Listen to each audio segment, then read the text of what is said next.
अभी 3800 दिन मुझे हो गए हैं इस कैंप को चलाए हुए। 2019 का जो लिस्ट है वो भी हमारे पास है। इनमें रोज़ाना लोगों को उठाते हैं, बल्कि अभी ख़वातीन भी उठानी शुरू कर दी हैं।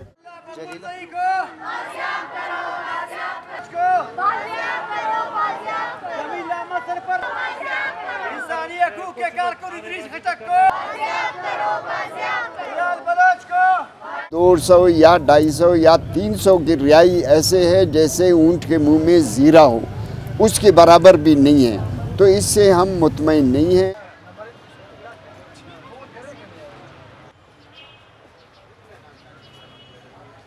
लोग अक्सर कमीशन के पास ही जाती है जबरी गुमशुदा अफराद के, मगर मसले का हल ये नहीं है।